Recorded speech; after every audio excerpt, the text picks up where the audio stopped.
Hey everybody, how are you doing? But Hi. Hi. do you want to introduce yourself with your new name so I Yeah. don't fuck it up like I did when we started the episode? My name is Legs. There you go. I am Legs. That is me. Oh my god. Formerly Anyways, Mrs. Rambler. anyways, you are legs forevermore, right? That's it.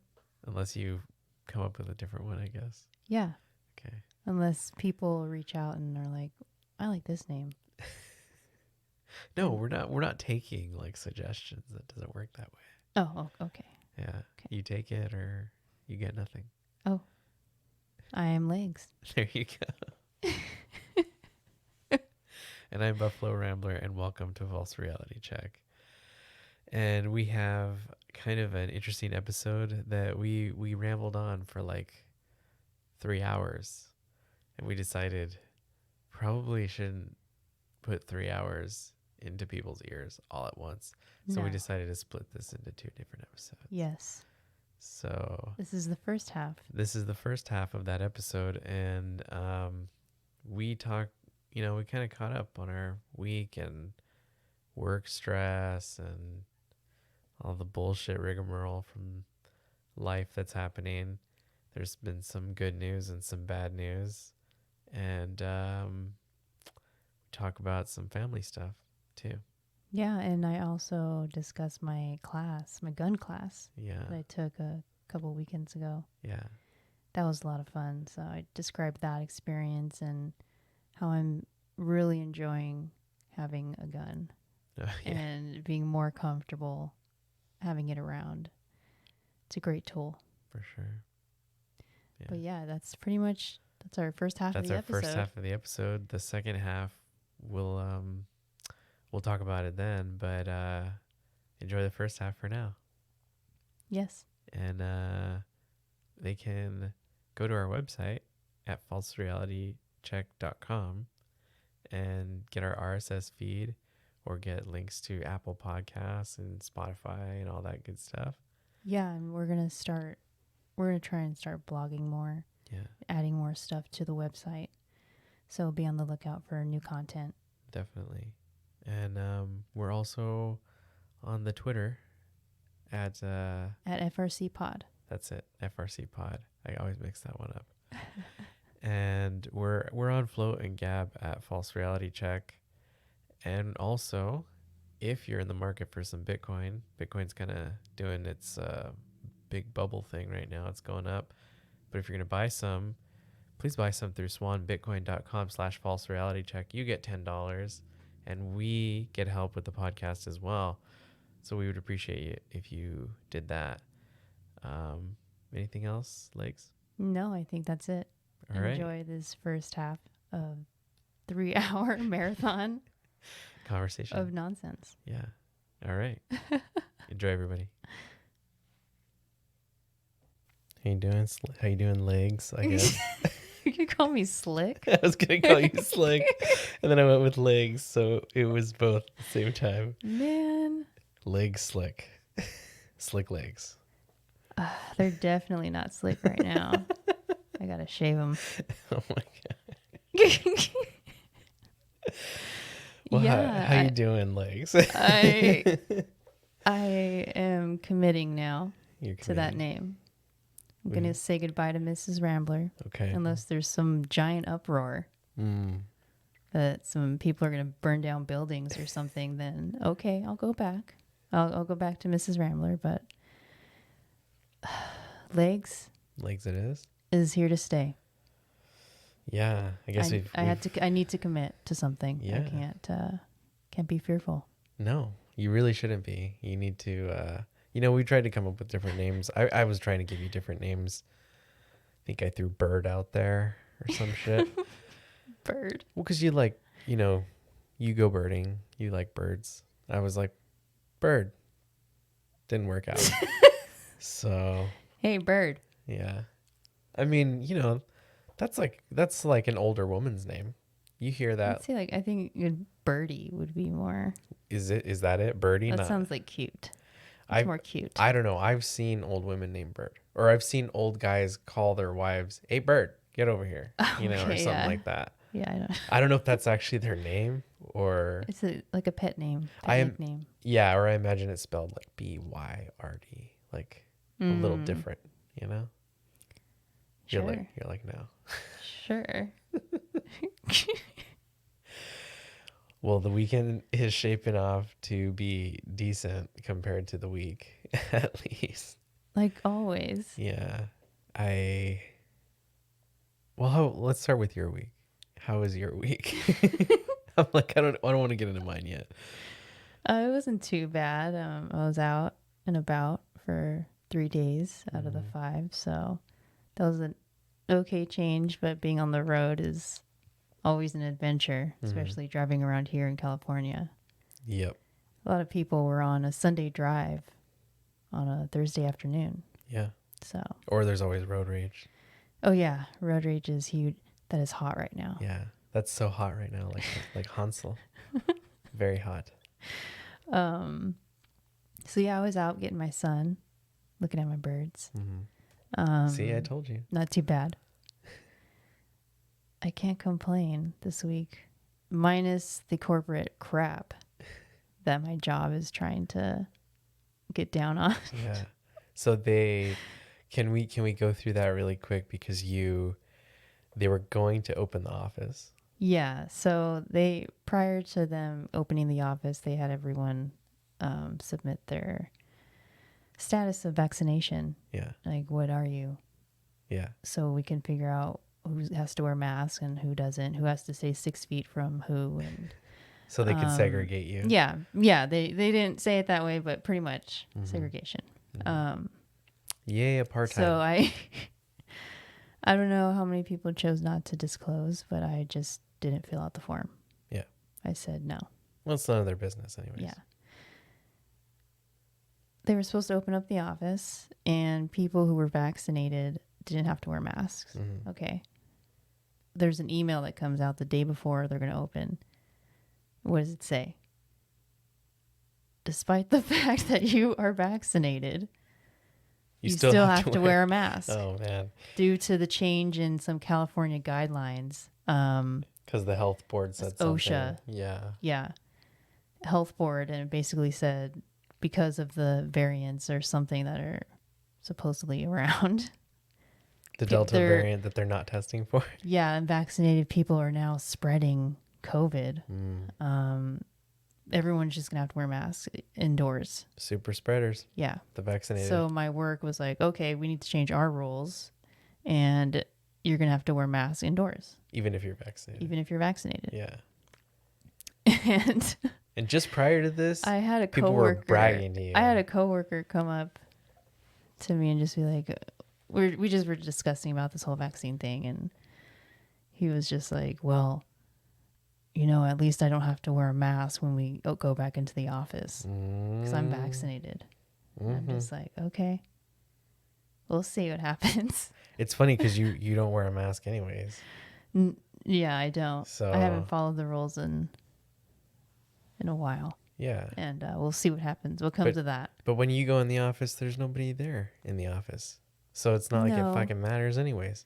No, there isn't. Yeah. But there are some things that I should be doing prior to going in to the office. But I'm there for like 5 seconds. Yeah. I literally go in and out. Like I'm not standing around. Yeah. Picking my nose or something. You don't even sit at your desk. You pretty much walk in, grab a key, and you walk out. Yeah. That's it. Simple. Yeah. I'm not in there for an extended amount of time. Yeah.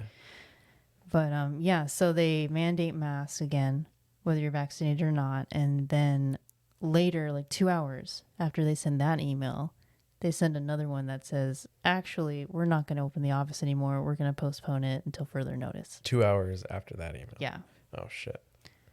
So they decided not to open the office.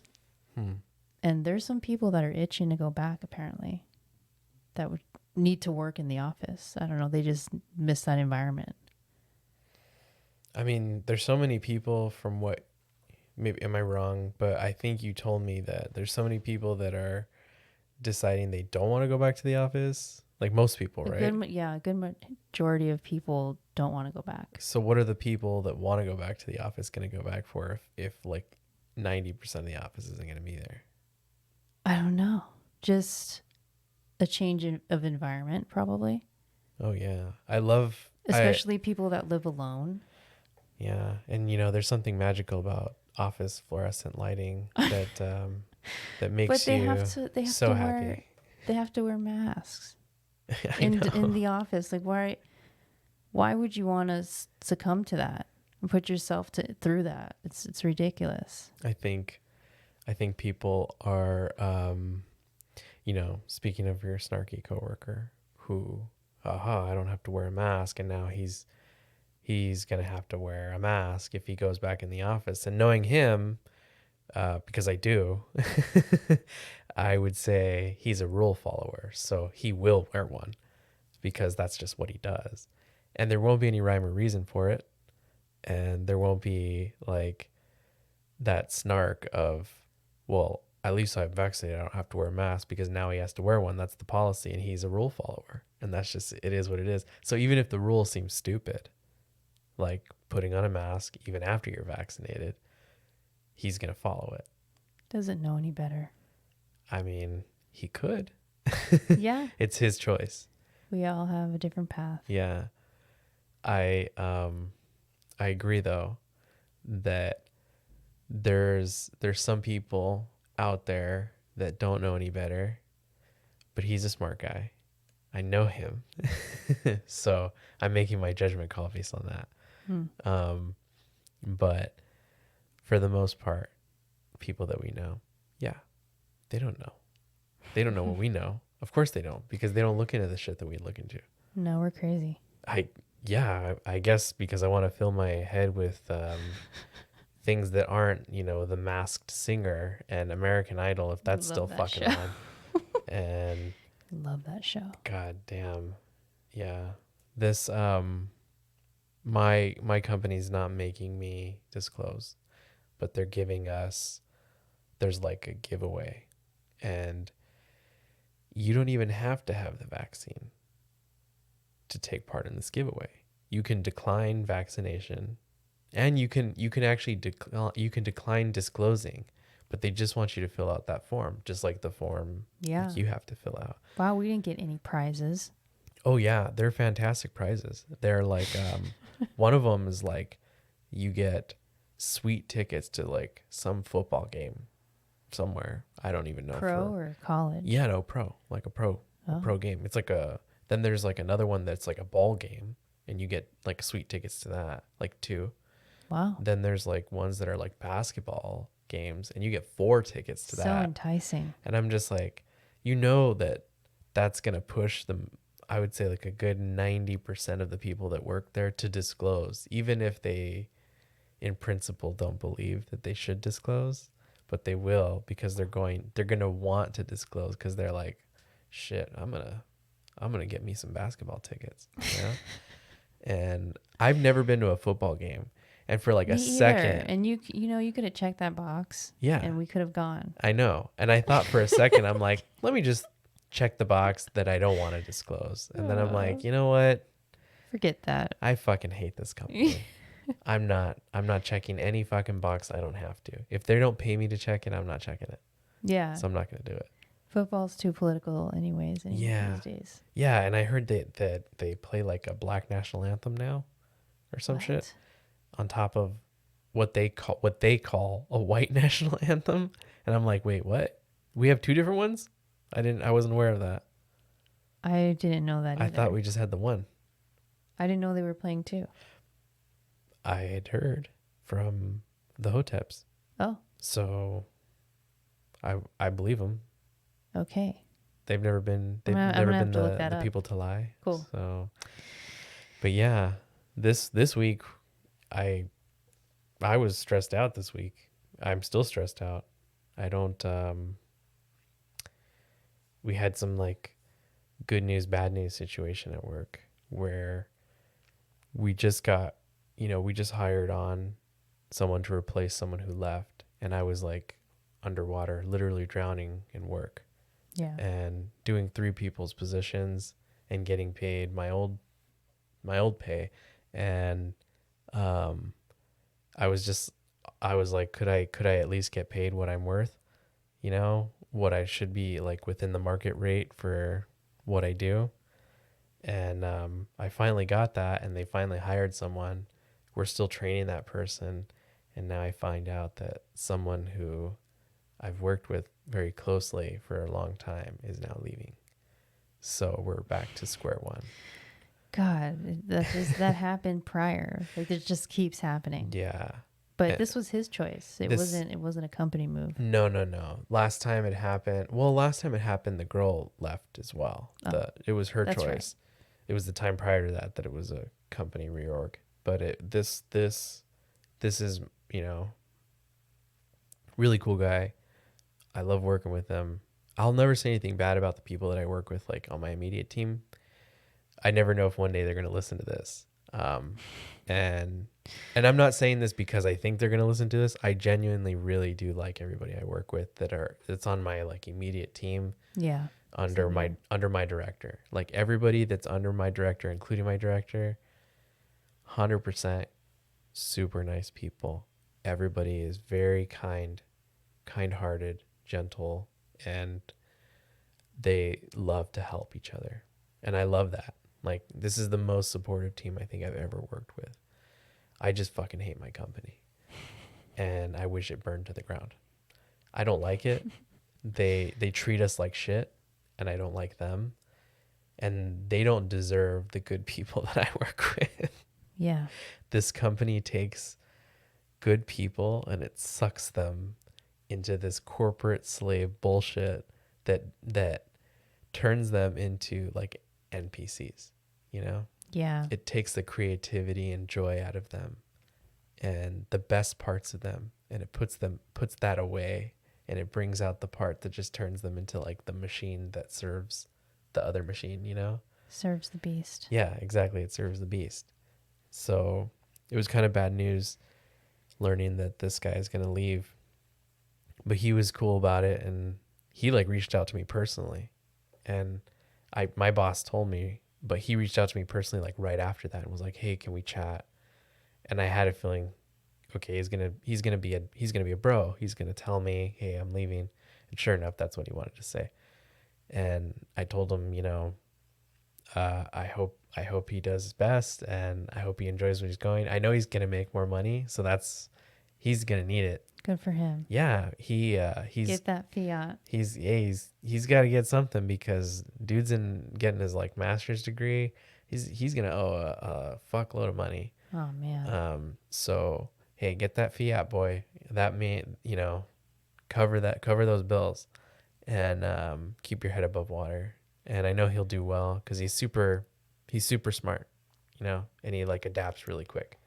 It's pretty weird that we actually ran into him Yeah. today Yeah. when we were hiking. Yeah, we went out for a hike today with the pooch, and we were walking kind of down like to get back out.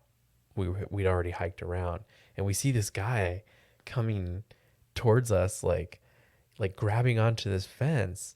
Like I thought he was gonna. He was upslope of us. Yeah, he was upslope of us, but he was like behind a fence, like a chain link fence. And I thought, what's this guy doing? Like at first I thought, is he gonna pee? Because sometimes, you go off to the side to pee, and I thought maybe he just didn't realize that there were people there. Yeah. Because that happens before. That happens all the time when you're out hiking, and There's just too many damn people around us. yeah, there's too many damn people around us. But and I thought I recognized him. I was like, looks a little familiar. And then all of a sudden he turned, and I see his full face, and I'm like, is that, oh shit. I don't want to say his name because I don't want to throw him out, but he was like, hey. And I was like, oh shit, man.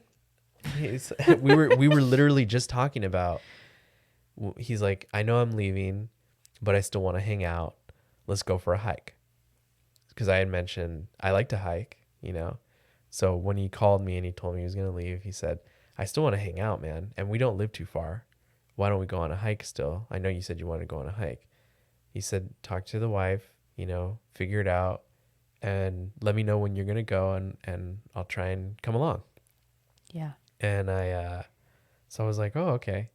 And we saw him today, and he was going for a run and we were going for a hike.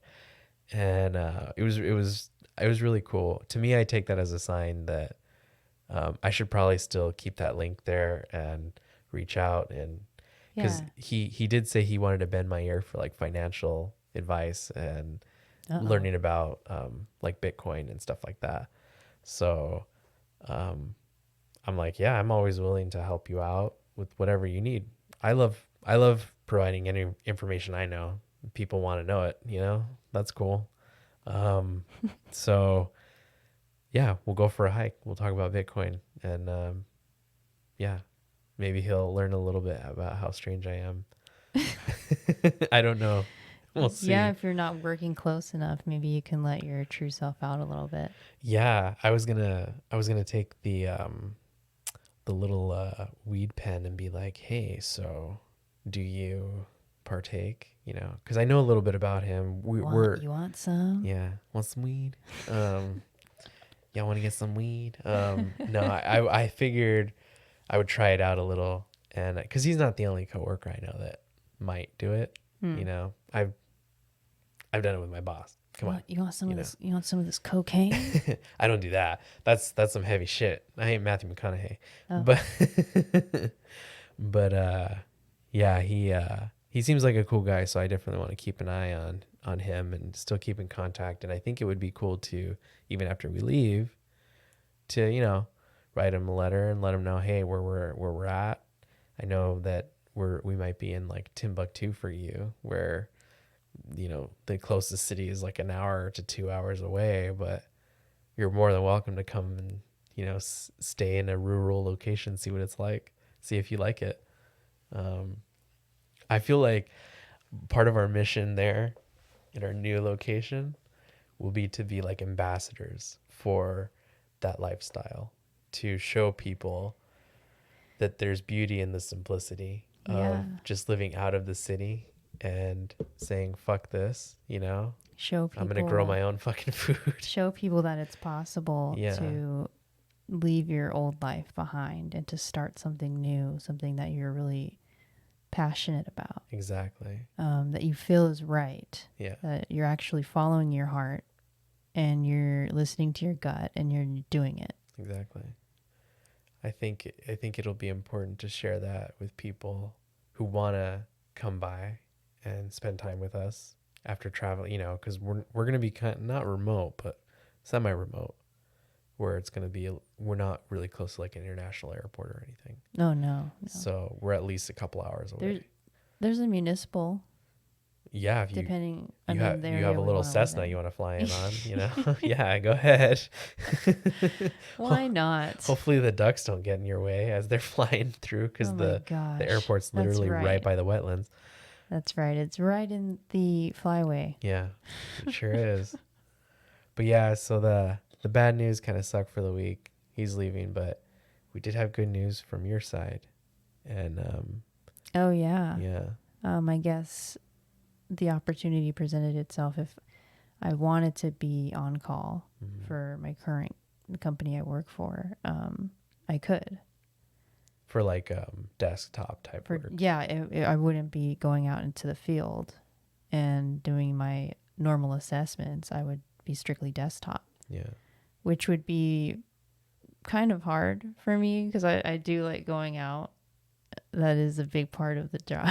The job. yeah, So having to stay behind a desk and to write reports about sites that I wasn't able to go to might be kind of weird. But to still have that opportunity and I guess leg to stand on yeah. to earn the fiat that we so desperately need. A leg for the legs. Give me that third leg. Yeah, that was some good news. So Yeah. that can be, I have that on-call opportunity if I wanted to. Yeah. I don't have to quit fully.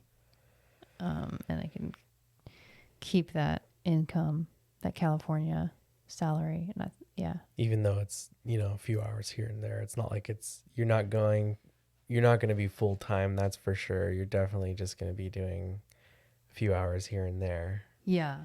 But It'll be nothing like what I'm doing now. yeah, but at least you won't be taxed at California rate, but you will be True. earning California pay for those few hours. Huh. You'll be taxed. I don't even think Idaho has a state income tax on that. Really? I don't think so. I'll have to figure that out. I know their property tax is incredibly low, at least where we're going.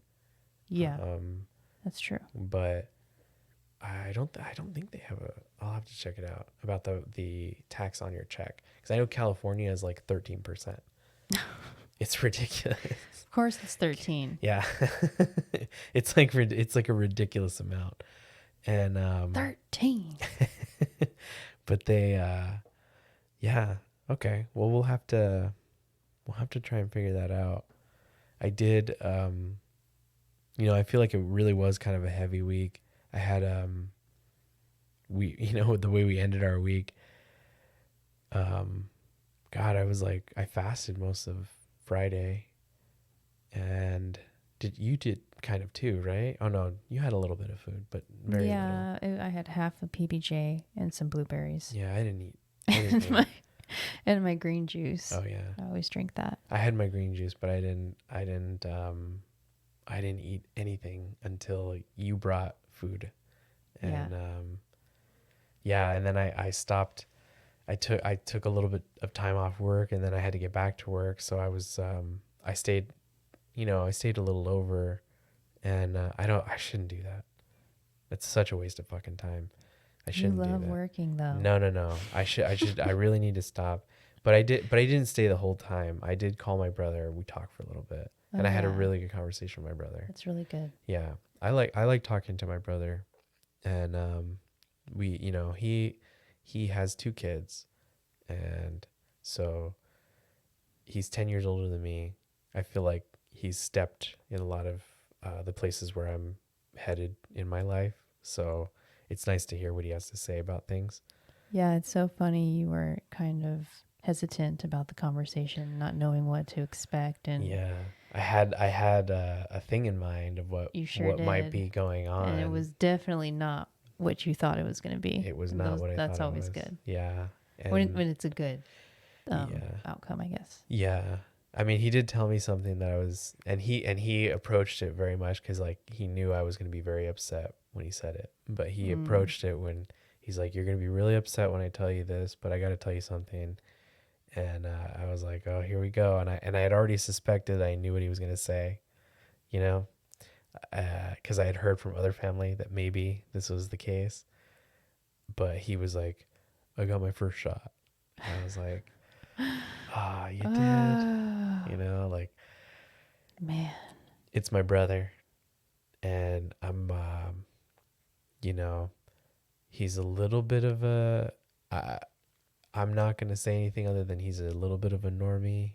And if he ever listens to this, look it up. Don't get all mad at me for listening to this and that I'm calling you a normie. It's not an insult. I mean, it kind of is an insult, but it's not an insult. Yeah. There's a category of persons, and they're called normies, and you're a bit of one, but you're a bit awake too, because we had some pretty deep spiritual conversation, and I really appreciate hearing about what he believes and things that he thinks, how the world works, how the universe works, and so even though I got that news about his jab, and he's still gonna go through with the other one, it's his body, it's his choice. I love my brother. I love my sister. I love my parents. I'm not going to, if anybody decides, it's your choice. If I want them to leave me alone about it, I can't bug them about it. Right? No. So. Everyone has a choice on what they want to put into their body. Exactly. It's when you force it on someone that it becomes a big issue. Exactly.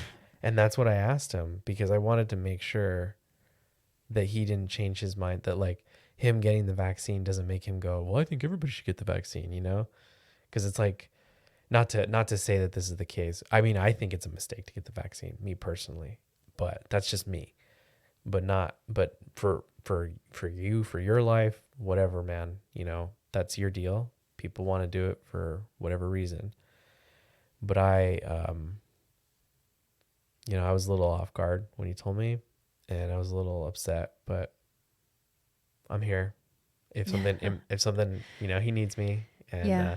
I'm doing the Sam Tripoli thing. Sam Tripoli's brother got jabbed, you know, and he's trying to get the whole family vaccinated. My brother's not doing that. He flat told me, he's like, no, man, it's not for everybody. I definitely don't think kids should do it. So I was like, Yeah. just to hear him be like, okay, so you're still a little kind of clear headed about this, and you have like 1 foot in, 1 foot out. His best friend called him a fucking sheep, straight up. Was like, ah, you fucking sheep, like just straight up. His best friend's a cop, and and he's not getting the vaccine, obviously. You know, if that's his response to my brother. Yeah. But you know what? I love my brother, and I hope that his shot was saline, and that there's nothing going on with this shot, and it's nothing but a all big fucking psyop. Did you say he had a weird reaction? Yeah, he told me that it felt as though when he got the first shot, he's like, yeah, you remember when you were young and you used to punch each other in the arm till it hurt so much you just couldn't do it anymore, and that was like a game. And I said, yeah. And he's like, you remember how your arm felt? I said, yeah. He's like, that's how my arm felt after the shot. And he's like, yeah, I heard the second one is it's even worse. Like you get sick.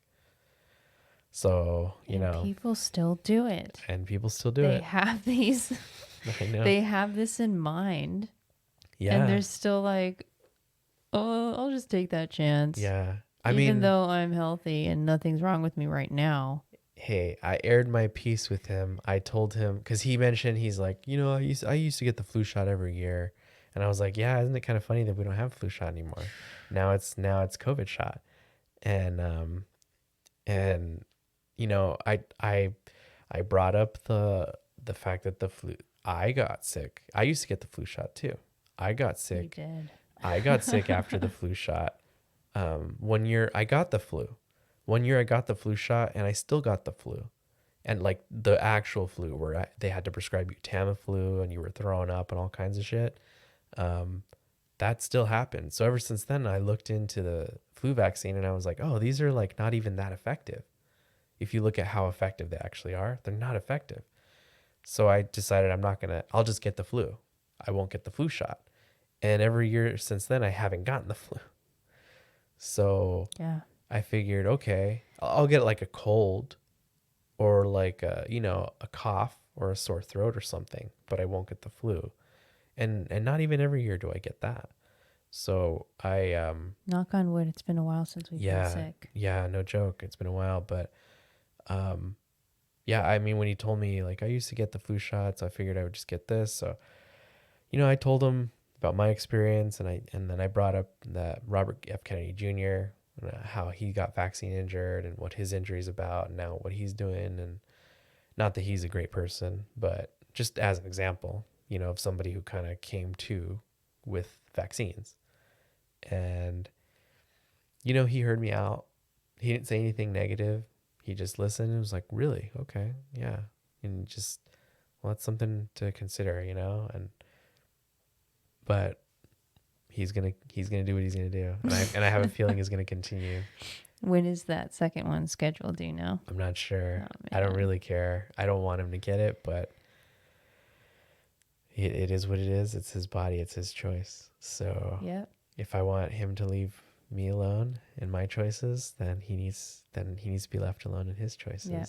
And everybody comes to it at a different way. So, you know, heavy week. It kind of work sucked.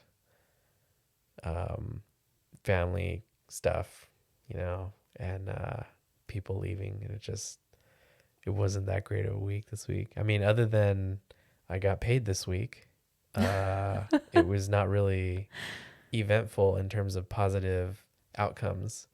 I mean, you were alive.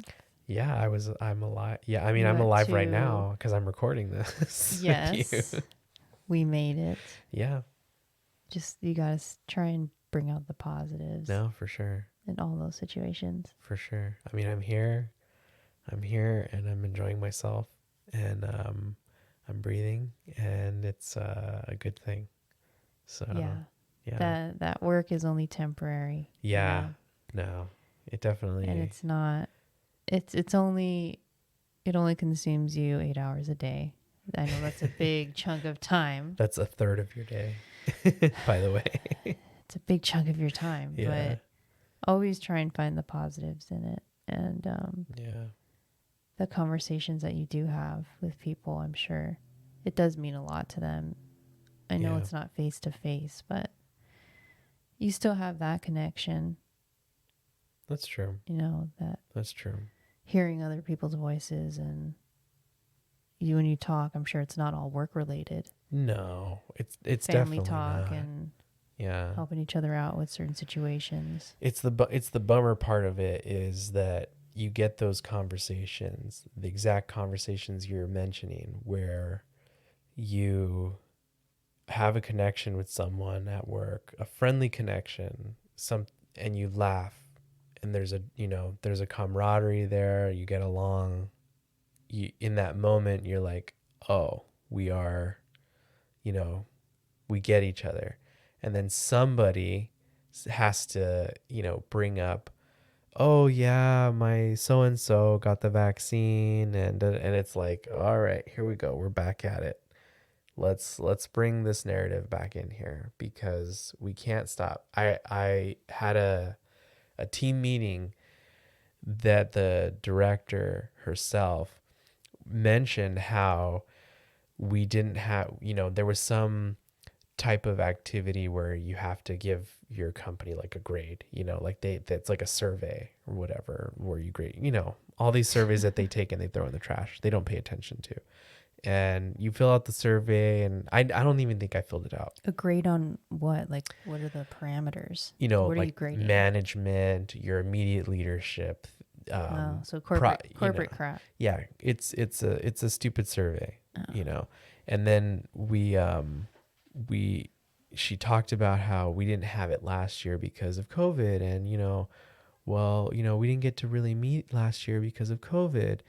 And, it's looking like maybe we're not going to get to meet again this year because of COVID. And it's kind of like, this darn COVID just doesn't go away. And she said it just like that. And in my head, I'm like, it would go away if you just, I don't know, turn the TV off. Just stop talking about it. Yeah, stop talking about it. If you stop fucking talking about it. I mean, we can't stop talking about it. We can't stop talking about it because people keep bringing it up to us constantly. We work for companies that constantly have to put out new policy changes because every time some bureaucrat's, ass hair gets tangled and he has another idea of what he needs to do and implement, he puts another direction out, and then your company just laps it up like a, hungry cat at a saucer of milk, and, oh, sure, we'll force this down our workers' throats. And then my company does the same because it's in the same area. And so we all have to abide by the same stupid things. And then your boss and your boss's boss end up bringing it up about how this thing seems to go away. Isn't that weird? And it's like, it's kind of like, yeah, why don't you just state the fucking obvious? It's either not a real thing or it's a real thing that we need to ignore. You know what I mean? So do you think if a lot of people just stopped paying attention to it, it would go away? I know it would go away. It would go away. There wouldn't be masks anymore. But in order for people to stop paying attention to it, guess what they got to do? They got to cancel their cable subscriptions, not watch TV, because that's what contributes to it. You watch TV, the news gets your eyes. But their job, the sports gets your eyes. Their jobs also are giving them that propaganda. So yeah, they can't turn it off at their jobs. No, they can't, because if you work for a large corporation like we do, obviously, they have to go with that Great Reset bullshit. But they don't. I choose to ignore it. A lot of the time at work, I choose to ignore it except when we're having great moments and then your boss has to bring it up, then it's kind of hard to ignore. But at the end of the day, it's a big thing. At the end of the day, I try to think of it the way you brought it up with your friend at work, your colleague at work, which is they don't know. they don't know. And part of me is upset because she's much older than I am, at least by 25 years. Wow. So to me, I don't know, maybe I grew up learning this, but if you're older than me, you should be a lot wiser than me. And so like, why doesn't she just come to that conclusion that maybe this COVID thing really isn't what they say it is, but she's vaccinated. So she's not going to come to that conclusion because she's already in it. She has a vested interest in keeping the lie going. Yeah, unless some drastic change happens in her life. Yeah. Which I don't know. That ultimately changes her perspective. Which I don't know if that's going to happen, because for people like her who watch the news and TV shows like The Masked Dancer, Singer, whatever the fuck it is. You need to find a new show. I don't know what else to refer it to because we don't have TV. So I don't know what's on TV right now. So I just keep referring to the same thing that I saw last time on TV. The Friends reunion. Was that even on TV? I thought that was Netflix. I don't know where that was. Okay. I really don't. Well, Friends sucks anyways.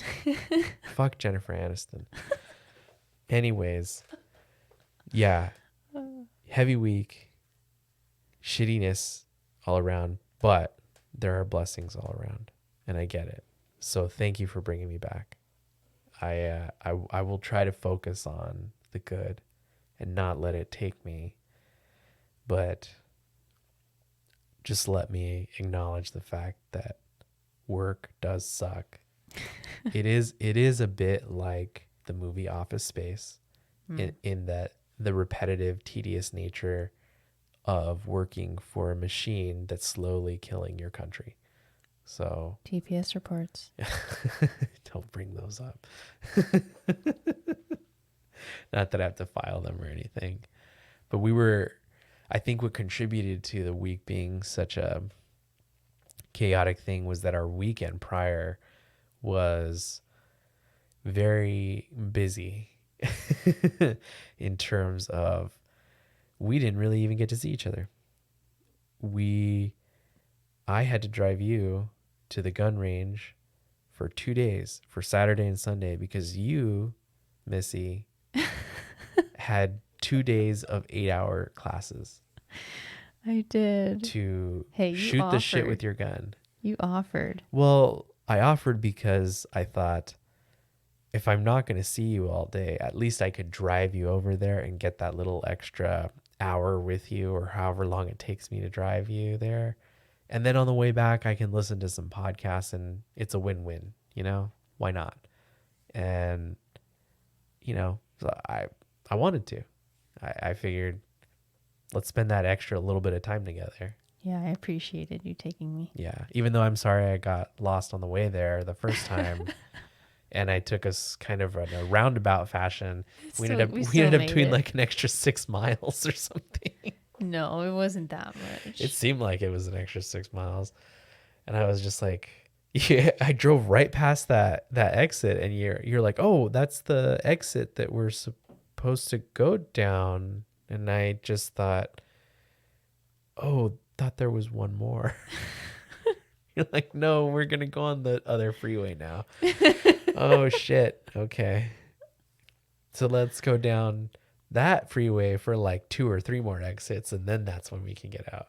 We still got there. Yeah, we still got there. But I drove in like a freaking wildebeest. I know. And I started all the dirt clouds. There's nothing I dislike more than people that haul ass on dirt roads or unimproved roads, and the dirt clouds that follow. Yeah. Just, ugh.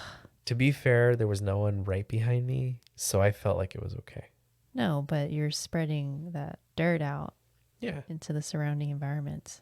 Well, what do you think your bullets are doing when they're hitting the dirt behind you? They just go up and down on the berm. No, they spread dirt into the air too. Shh. I'm just saying. I don't know what you're talking about. But you had 2 days of classes that you learned all the, was it basic or was it advanced? What is it? So it was a general. So the first one I did was a basic handgun. Okay. This one, they titled it general handgun. Okay. And the first day, let's see, the morning was classroom portion, and it went over the basic safety rules. You know, they have to do the disclaimers and what to look out for with your gun. Yeah. Obviously, don't point it at anybody. Don't point even it if it's empty. at Treat anything it you're like not it. willing Treat to it like destroy. it's always loaded. You Yep. know. Yep. And basic procedures for when we are on the range. There's a certain bar in the back of the area where everyone sits and loads their magazines. And in order to load your gun, you have to go to that back bar because it's facing a berm. So just in case there's some accidental discharge, it'll discharge into that berm. Oh, I see. And they want you working on that bar that's facing the berm, your gun facing the berm. How big was this berm? If it was just, it was probably a little one, right? Yeah, it wasn't anything like what we were shooting into. Okay. Maybe like 9 feet tall. Okay. Yeah. But it was right there. It was right in front of us. Yeah. So yeah, it didn't get into too much detail compared to the basic class that I took. It kind of assumed that you knew what you were doing with your gun. Right. So that was, they started the class and I'm like, oh no, they're going to go into everything that I already heard. Yeah. You thought it was going to be like a review. Yeah. And it kind of was, but it wasn't as detailed as I thought it was going to be, which was good. Yeah. They're like, you're adults, figure it out. Yeah. Do you feel like if you didn't take the previous one, the basic, that this one would have been a little bit more difficult for you? Or did that you could have muddled your way through it? I think I still could have. Without the basic, I think I still could have done this class for sure. Yeah. I feel like you did the basic more because your mom needed help and she needed a partner to go to the class with. Definitely. And so it seemed like it helped her out more. Yeah, I think, let me see. I think there was maybe 40 people, maybe 50 people in the class. In this one? Yeah. Okay. It was probably around 40. A lot of older folks. Yeah. I was one of the few young 33-year-olds. Yeah, you had a disabled man in the class. Yeah, there was a gentleman in a rascal scooter. Yeah. I guess his legs were just, one of them didn't work and the other one he couldn't walk on it for long. Mm-hmm. So he was in his scooter, which was interesting because I remember our conversation that we had like when we first started this podcast, and you asked me the question about disabled people and just how important, do you think it's important for them to have a gun and be able to defend themselves? And it's like, yeah, of course. Yeah. They out of everyone, they're the most vulnerable. They are the most vulnerable and they need it. Yeah. So it was really interesting to see a guy that was actually disabled. Yeah. In the class. And I was excited to see him in action on the range, to be honest. So can I just ask, so he had this little rascal scooter. This scooter, did it have like all-terrain tires? Or was it just like the regular scooter tires? I think it was just regular scooter tires, and they kind of revamped the range area to be more friendly to him. Like they laid not cardboard, but like wood planks down for him. Okay. Because I was, it's gravel. It's like all gravel. Yeah, that whole area is gravel. And so I was thinking, I saw his scooter thing in the back of his truck, and he had like a camper kind of truck, and it was just tucked in the back. He had this mechanical arm that he would attach the scooter to, and it lifted the scooter for him into his car.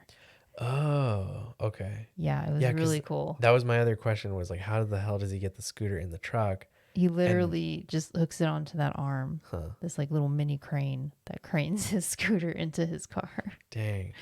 And the fact that he actually came out and he scootered around on that gravel, I was kind of like, how the fuck did he do that? I'm just like, I had trouble because when I picked you up, I wore sandals. I was You like, did- I wore sandals yeah, I should because it have was warned you hot. about that. Because it's hot, and I was like, You definitely need close to, closed-toed shoes. yeah. Um, I just, I just, I had trouble walking in the sandals, but I could manage, and I just thought to myself, if I had trouble walking in the sandals, how the fuck is this guy like driving around on a little fucking scooter unless he's got all-terrain tires? Because we have a neighbor who has this like, scooter type vehicle, but his tires are huge. And so I think like, and his is like retrofitted to be almost like a three-wheeled motorcycle, but it's a scooter. And I'm like, he could probably go on that gravel just fine because he has these big ass tires that, a little puny gravel is not going to do anything to it. But this guy has like regular scooter tires on a regular scooter. It's not even like an I didn't all-terrain realize scooter. you were so concerned. Well, I wondered because what if he fell over? He made it. There's cement sidewalks for him to go on. And once they put the wood down, he was able to just drive on that. He was fine. But it's like, how did he get it? How did he get it from where he parked? Because where you park is a little bit of a ways. He pulled his car all the way in. They let him pull his car in to where the pro shop is and where the classroom is. Reverse in. Yeah. Okay. So he was able to just park there. Okay. Yeah. Cool. All right. Because I'm like, how did he park out here where all these cars are and then get his scooter out, go down all this gravel? I'm like, this guy either is really dedicated to learning this shit even though he's disabled, or this scooter has been through some shit and he just knows what it can go through. I don't know what the fuck. But that's what I was concerned about. I mean, I know I got a little upset with him because as we were pulling out, he kind of blocked us from leaving. Yeah, you did. I got super upset, but I was just like, dude, come on, man. Like, don't block us. We're trying to leave. But he wasn't even like looking at us in our direction. He was just trying to get home. He wasn't. That's the problem. It's so crazy because he has one of his eyes went like one way. Oh, he and had the that other thing. eye Lazy was eye. like normal. Right? Isn't that what it is? Yeah. That's what it's called. Yeah. Yeah. One of my friends in high school had So I was like, how's he gonna drive? yeah. How do they drive? Like normal? Yeah. Oh. Yeah. That other eye doesn't disrupt their No.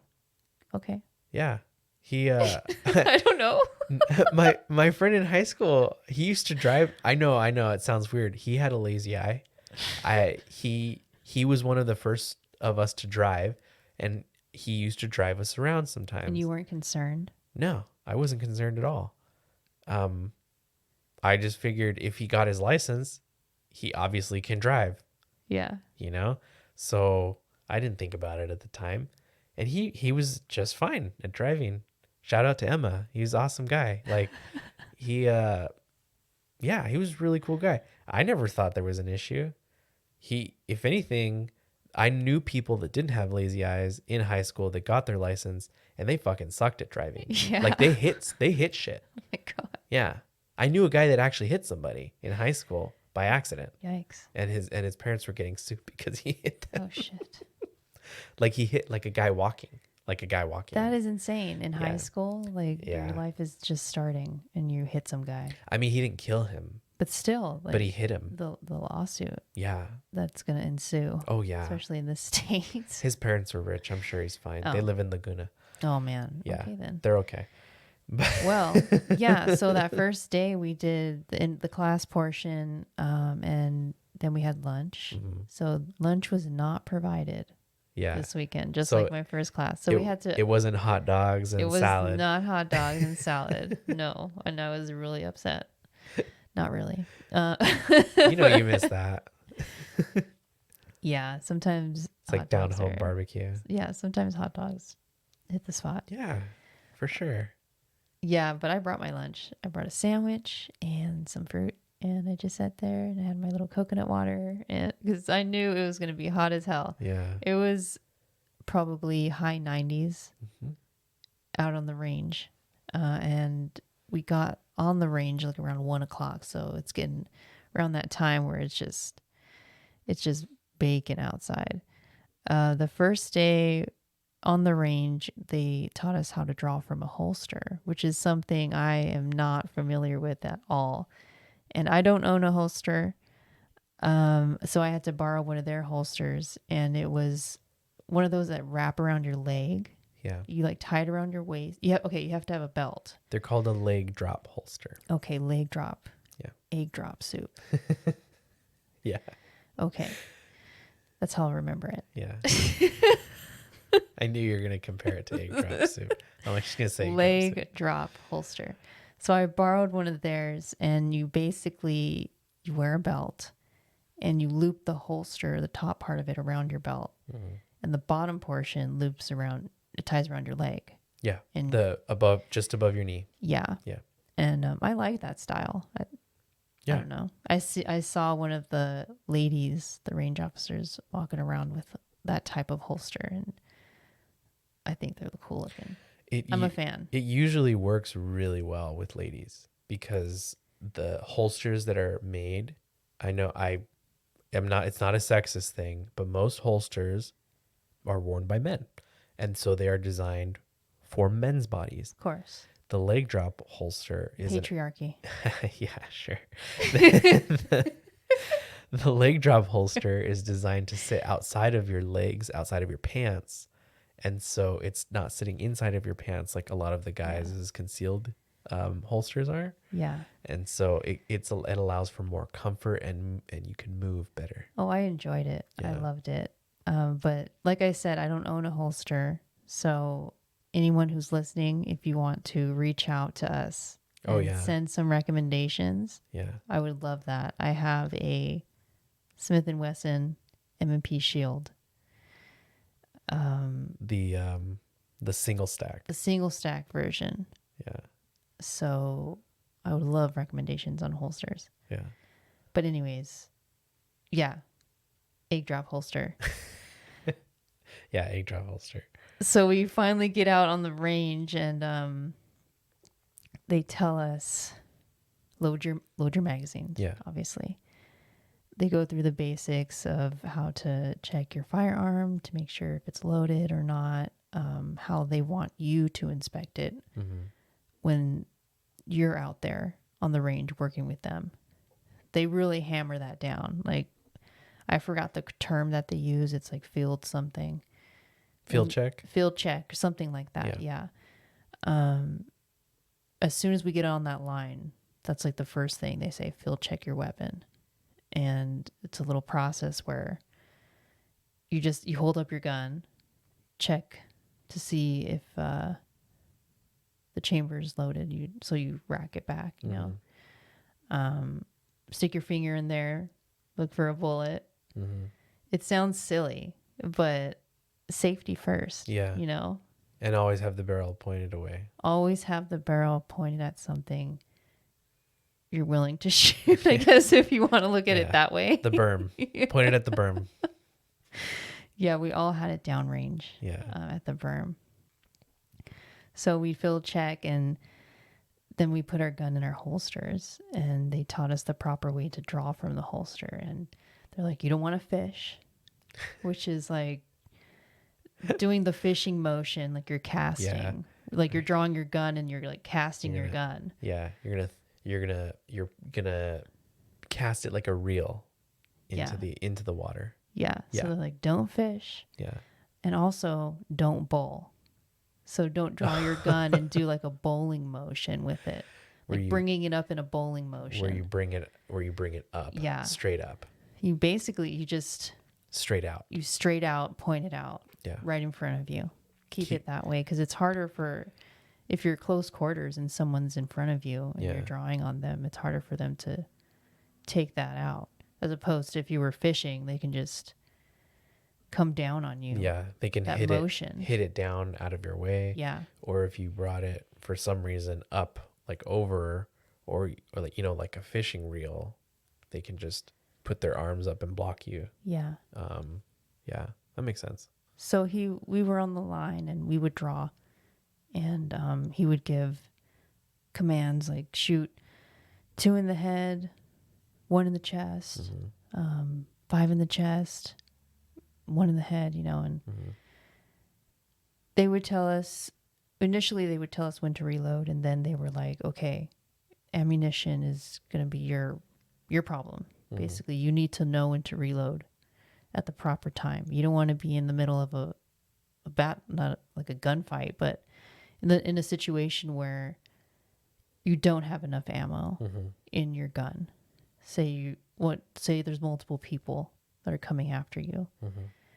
and you're in the middle of shooting, and you need to know how many bullets are in your gun. Yeah. You need to know when You have to it's going to be keep track. time to reload. You have to keep track. Even though you're going to be in a high stress situation, you've got to keep cool. Because one little mistake, Mm-hmm. and yeah, so they hammer that into you, which is pretty. They don't let shit fly. Yeah. Like, they get on you It seems like it. if you fuck up or don't pay attention to certain things. It seems like it. But yeah, that was the first day. It was just holster draw, and how to properly holster draw and listen to the commands I have to say. Mm-hmm. But the rascal guy was downrange from me, so I couldn't see what he was doing. But I did get to see him the second day. He was like right next to me. Okay. For one of the drills I was a part of. What was he shooting? Oh man, I think he had a Glock. Like a 45? I think so. Okay. Yeah. And he did pretty good. Yeah. Yeah, I mean, he got center mass. Good. Most of the time. Yeah. That was only from, I think, 3 yards where we were shooting at that time. Oh, okay. But still from a rascal. That's not You're too bad. I mean, yeah, and the recoil too. You got to consider that.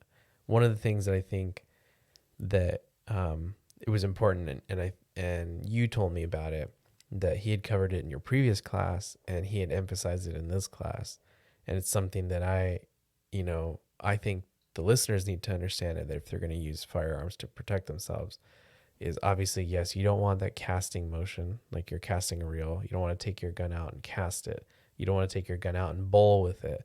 You want it to draw and go straight out. And the reason why, as soon as you draw, you want to be in ready stance. And ready stance is elbows out, and then your gun pointed away, barrel, shoulders pointed towards the enemy, and your barrel aligned with your shoulders pointing towards the enemy. And the reason for that is, if somebody's coming at you and you have your elbows out and you're in ready stance and they're coming at you and they've already closed the distance, you can begin firing from that position, and it should hit the person that's coming at you. Yeah, and as you're firing, just also put your arms out, like start pointing that motion, bringing your arms out to point the gun like at the you're person. Going towards the person coming at you. Yeah. And keep firing as you go, because if you're lined up shoulders wise towards the person who's attacking you, and your barrel's lined up with you,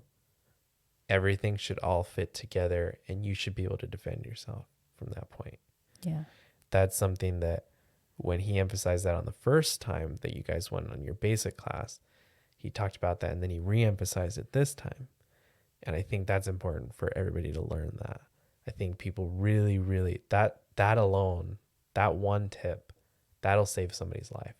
Somebody who doesn't really know firearms too well, but they have one and they know that they need it to defend themselves. If somebody's burglarizing your home, somebody's coming at you at night, that's the way to go. Remember, draw and out. Yeah. And I forgot to mention, when we were still in the class, this lady came and did a presentation on this type of insurance that you can get. Oh, yeah. The CCW insurance. The CCW insurance. And it's this network of lawyers and support, that if you're ever in a situation of where you have to defend yourself, self-defense, whether you're using a gun or a pepper spray or a knife, they have a network of lawyers that you can talk to that will support you and pay your fees, right? And they pay your bail. They get you out. Yeah. Yeah. Their goal seems to be to keep you out of jail and to pay for your defense. That's what the insurance covers. Yeah. If you ever have to defend yourself with deadly means or even semi-deadly means, they will be there 24/7. Like, it happens at 3 a.m.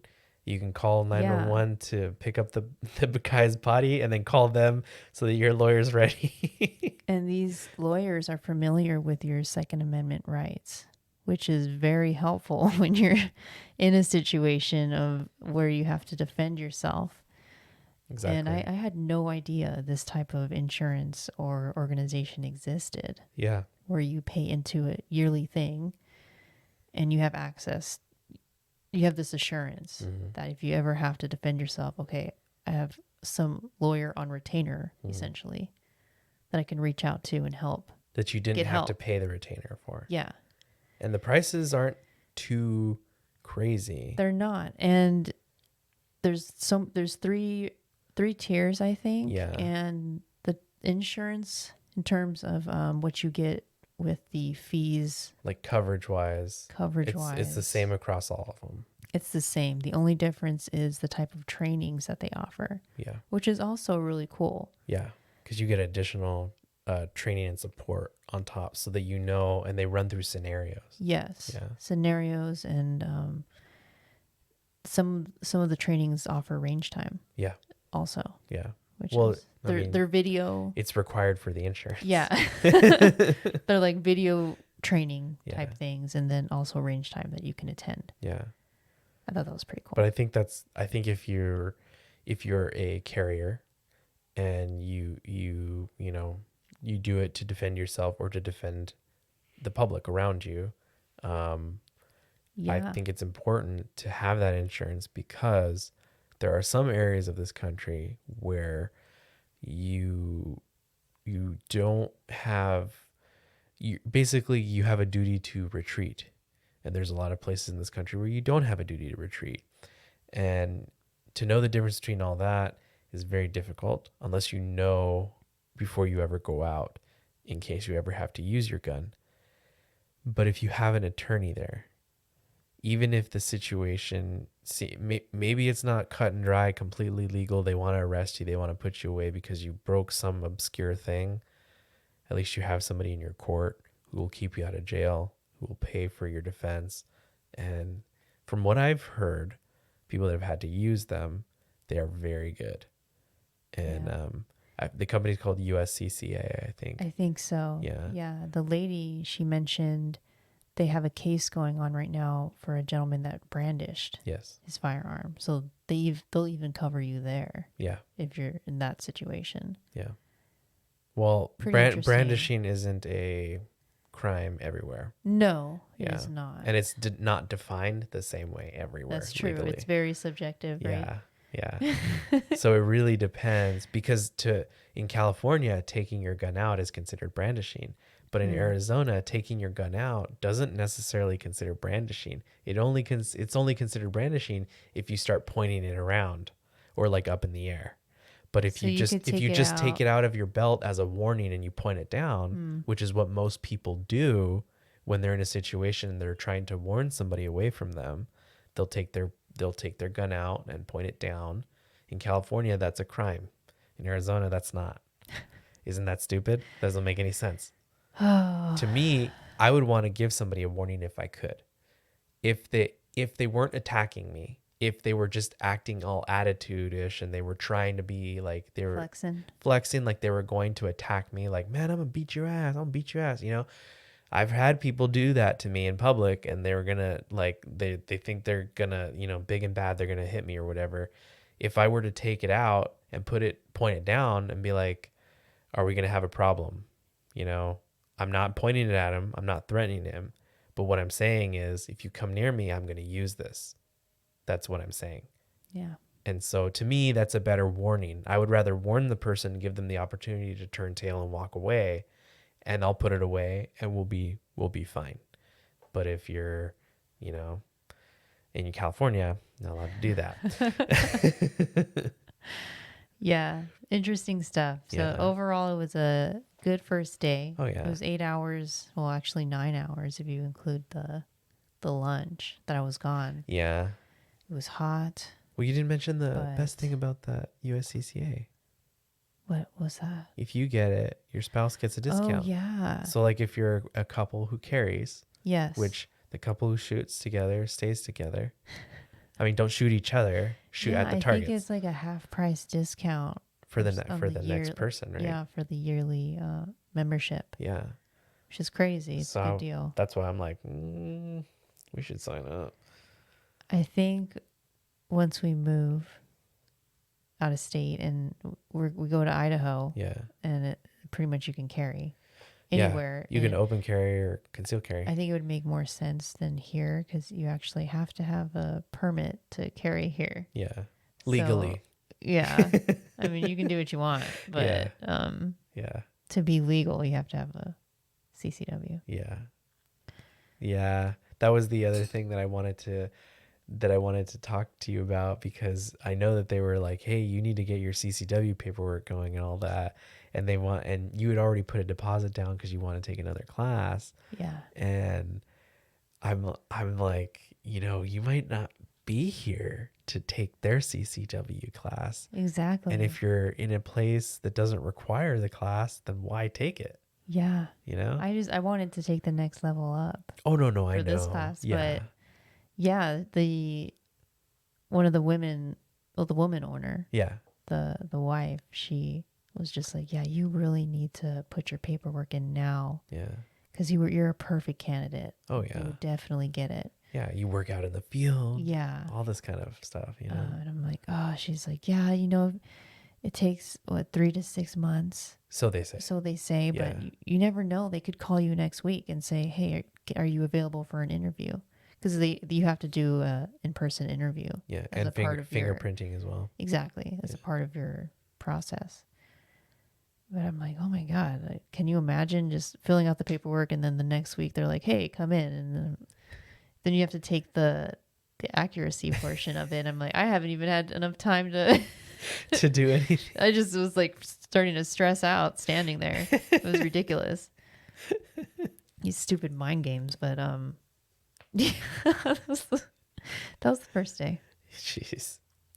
Second day, they decided to start us on the range. Yeah. First thing, to use whatever cool air that we had in the morning. Yeah. Even though it was still warm in the morning. It was still pretty warm. Yeah. Yeah. It was still warm, but I had fun still.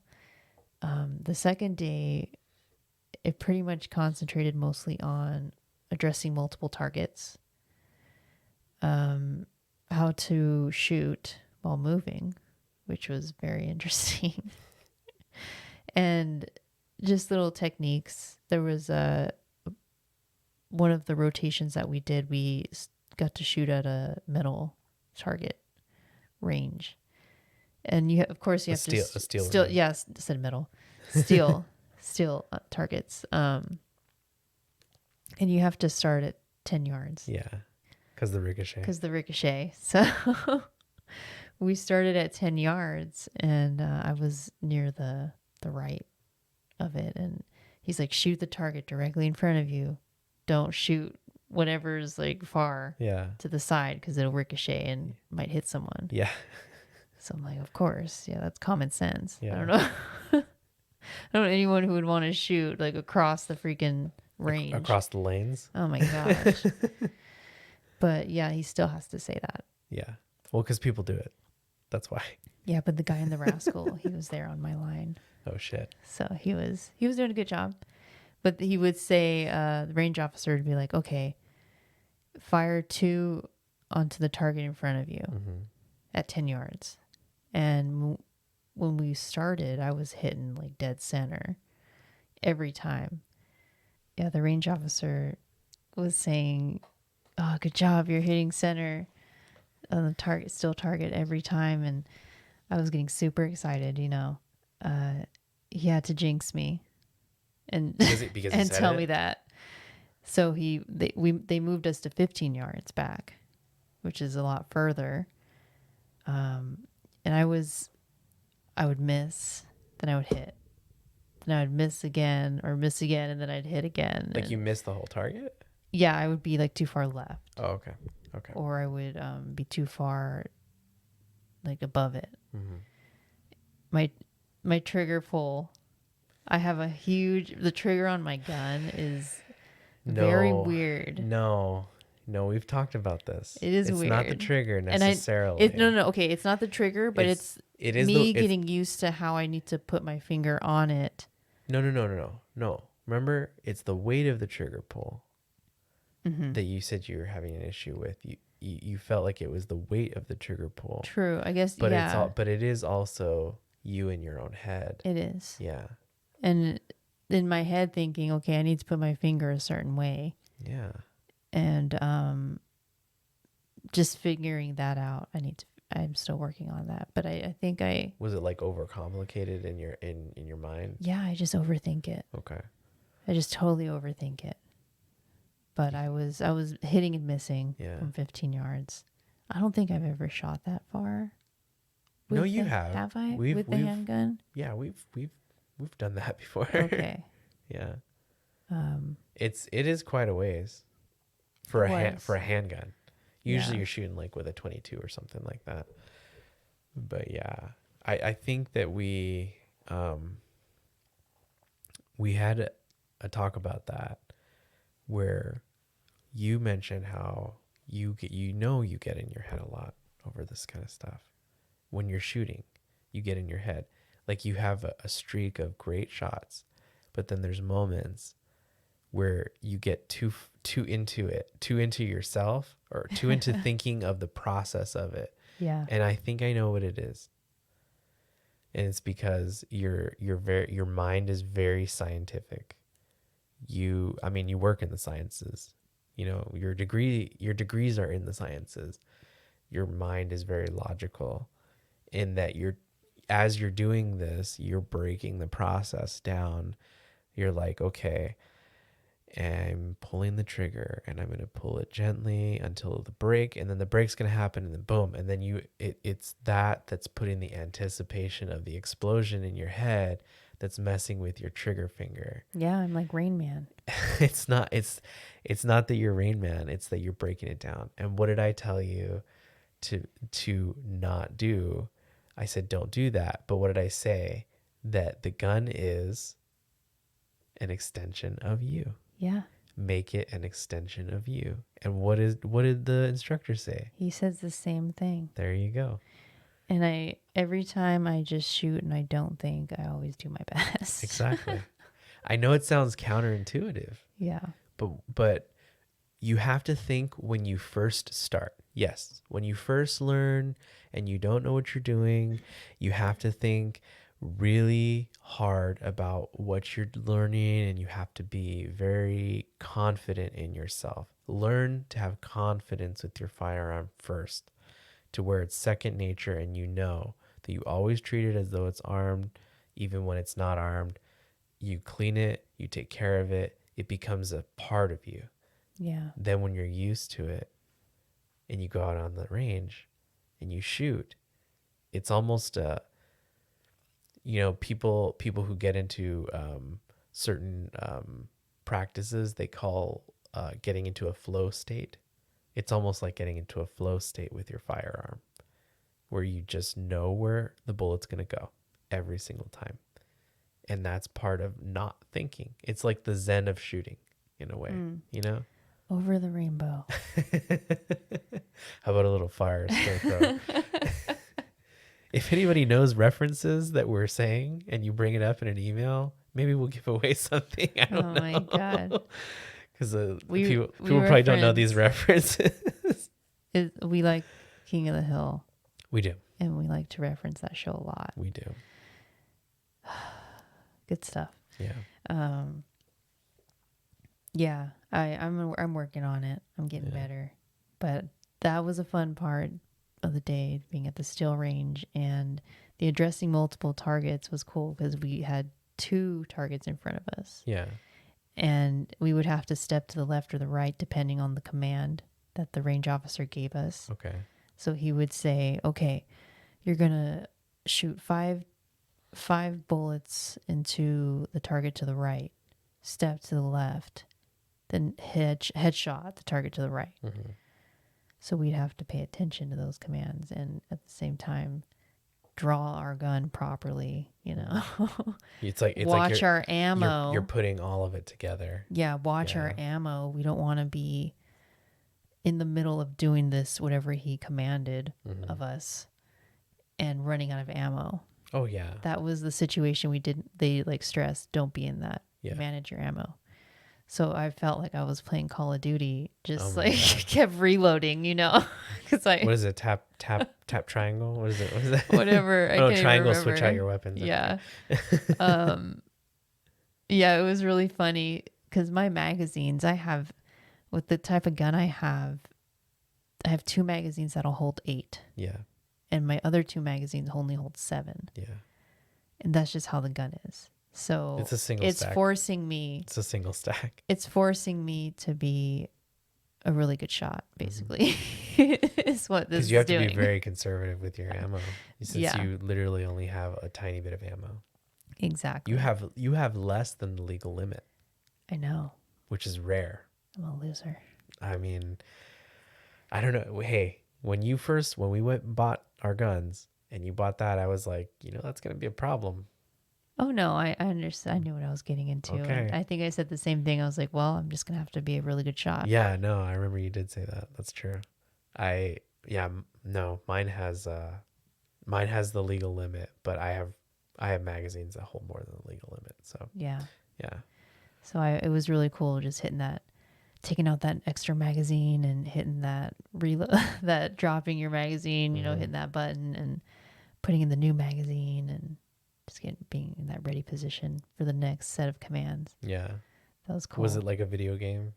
It felt like it. Uh-huh. I was like, I'm pro. Yeah.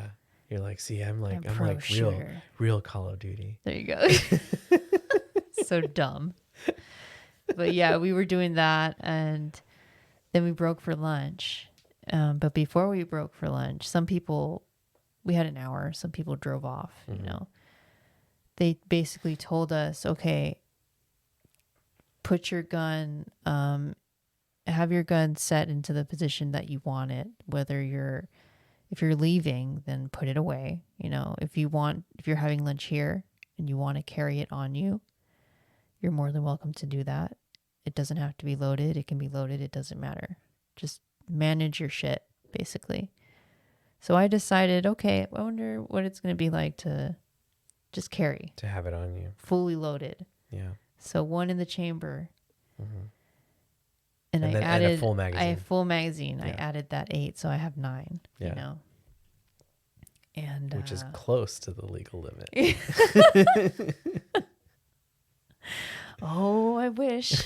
I'll get there one day when I grow up. I'm gonna get you in 1911. Oh man, please. Those are so nice. But yeah, so I was eating my lunch with my firearm on me, and I thought it'd be even more adventurous and be like, okay, I'm gonna go use the porta potty. Oh. With my firearm on me. It's not as fun as it sounds. And my egg drop holster. Your egg drop holster. That was quite an experience, let me tell you. Oh yeah. Because being a woman and having to pull your pants down. Yep. With a fully loaded firearm. Yep. But I did it. Something I wouldn't recommend. Yep. And I probably wouldn't do again. But now think about being a guy, right? And having an appendix holster. Appendix is a center belly holster right on your waistband, inside your waistband, and having to go pee. You can't use the urinal because you have a gun.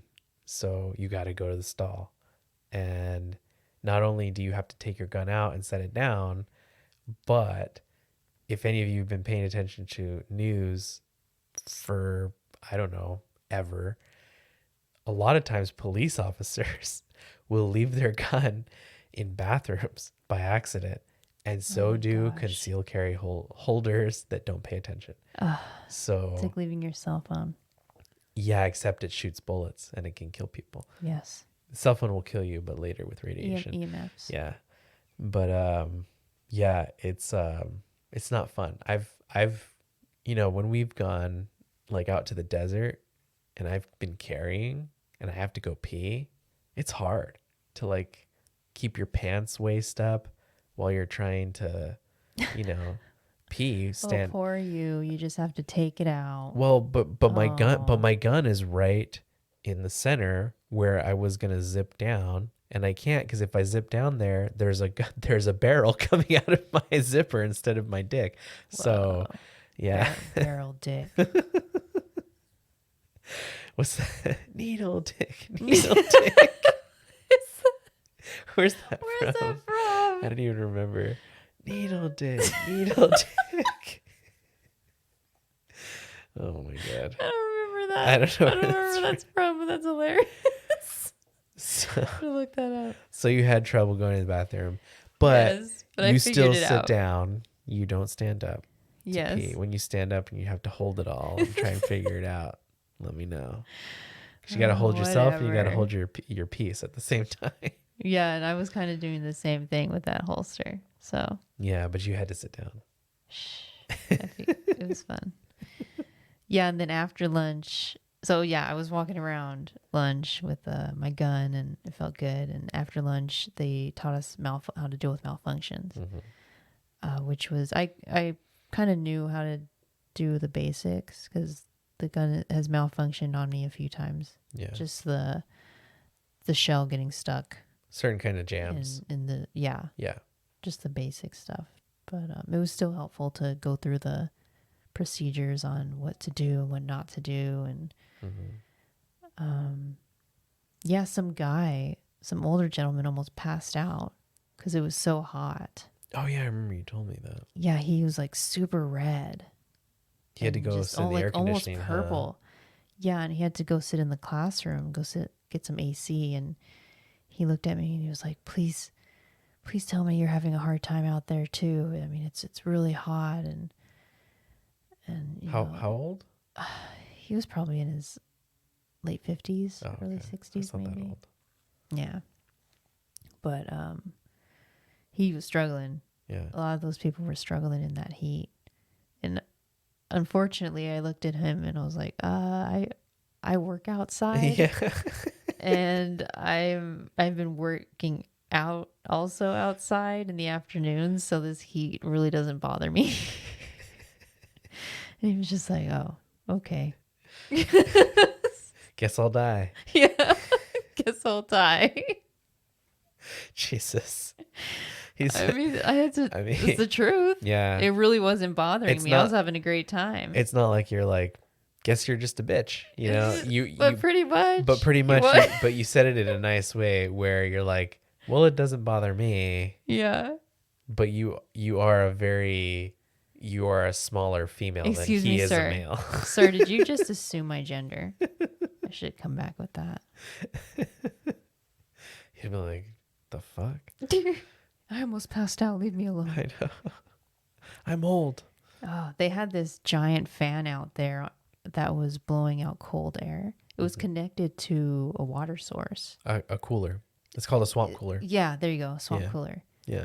It felt really good. Yeah. But it was also emitting, like, it was spraying water at the same time. Yeah, because there's ice in the cooler.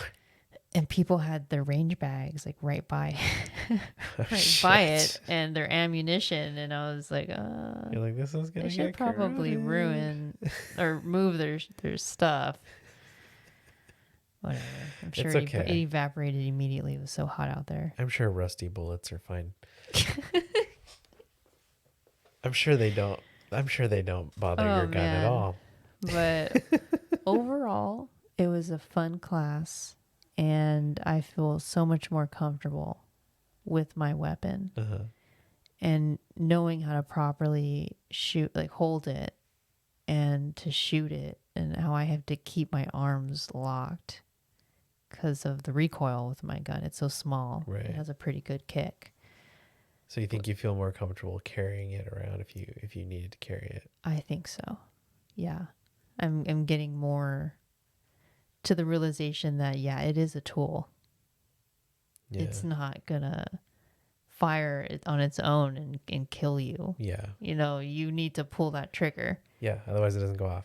And even then, I'll keep the safety on. Yeah. So, Yeah.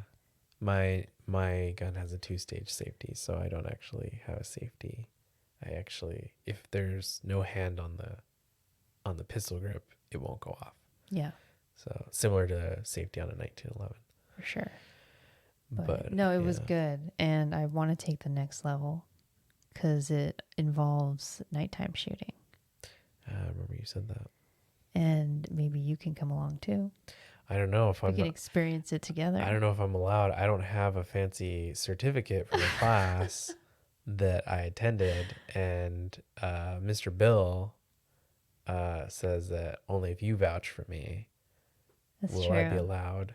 I did ask about you and if you could take the class. Yeah. Even though you haven't taken these other two. Yeah. I mean, I don't know what his definition of advanced is compared to general, I guess. Yeah. So from what they told me, the little they told me about what the class is going to be is kind of what we did in the general, but you're going to be on a timer. Oh man. And less of them telling you to do certain things. Like you're going to be expected to, once you're on that line, you're going to be expected to field check your gun without them telling you, like stuff like that. Okay. I guess to them, they emphasize that's important with the CCW in California. Like the instructors want to see you do those things. Field check. Yeah. So yeah, there's that shooting on a timer, probably more shooting while moving. Mm-hmm. And then as the class progresses, nighttime comes and you'll do some nighttime shooting. They'll shoot some flares up in the air, Mm-hmm. and you'll do some shooting by flare light. By flare light. Oh, Yeah. That's crazy. Okay. Yeah, it seems fun. you know, the timer thing seems a little stressful. I'll admit that. Yeah. I don't know how I feel about timed shooting. Like to me, I'm kind of like that's like going towards competition. Yeah. And I'm kind of like, but I think it's more of they put you in these stressful situations. mm-hmm. Just so when those situations do happen and you can have to defend quickly. yourself, Yeah. you're going to know how to react. Yeah. And I think it's more of that's what they're trying to do. Yeah. Not so much scare the crap out of you and like make it really hard for you to shoot. I think it's more you need to learn to keep your cool in stressful situations. Right. No, I get it. I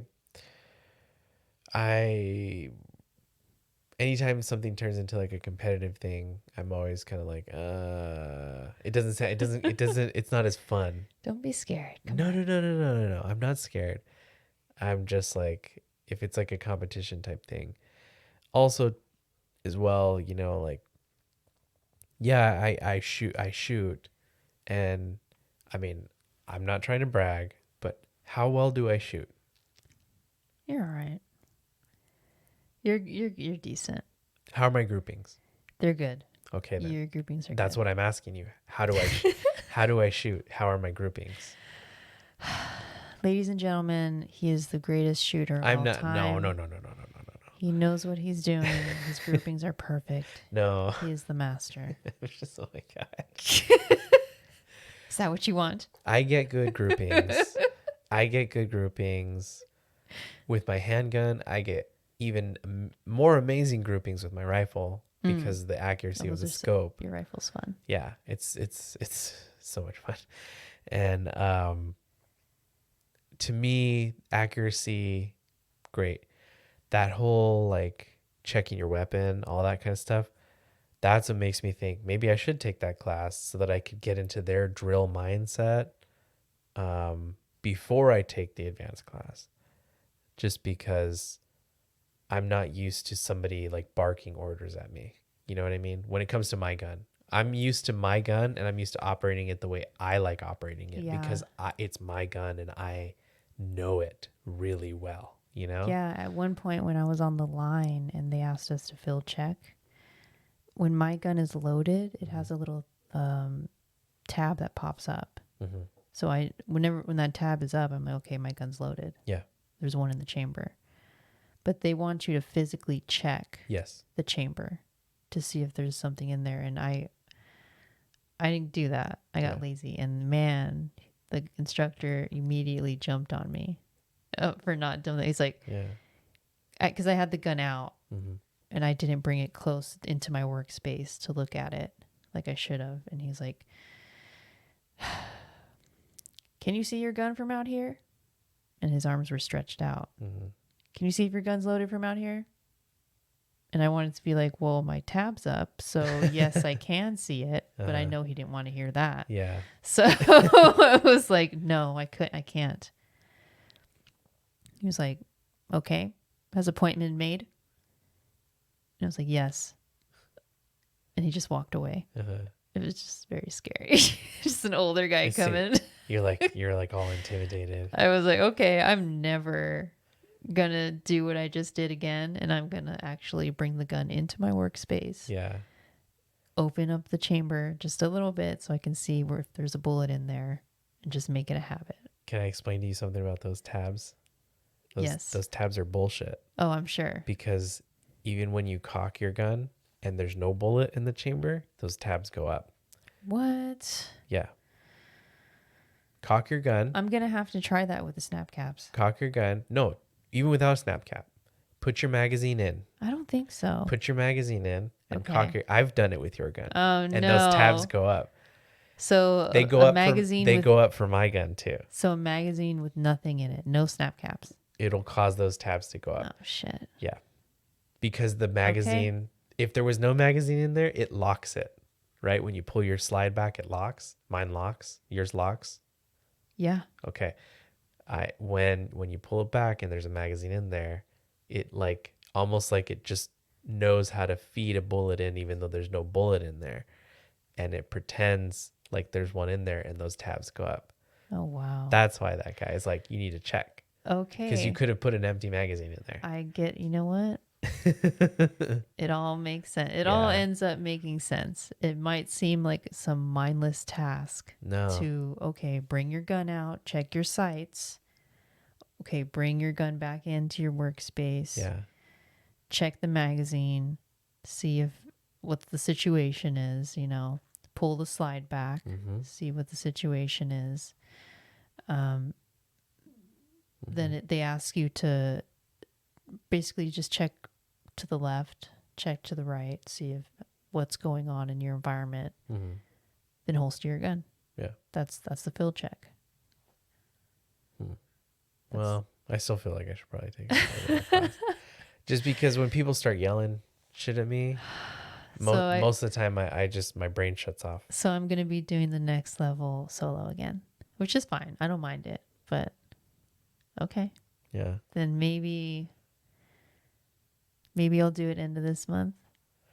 Yeah. Or because the next class is going to be November. Yeah, you do it whenever you want. I mean, it's up to you. Oh, I know. yeah. I'm like, I don't want to hold you back. I don't want to keep you from going and doing and like waiting for me to take this class so that you can take that class with me. And I also don't want to take a 2-day, 8-hour class. Yeah, I'm not doing that. So that I can take this class. Part of that is like, part of me is like, you know what? We need to move to Idaho. That's my fucking priority. Not learning this stuff.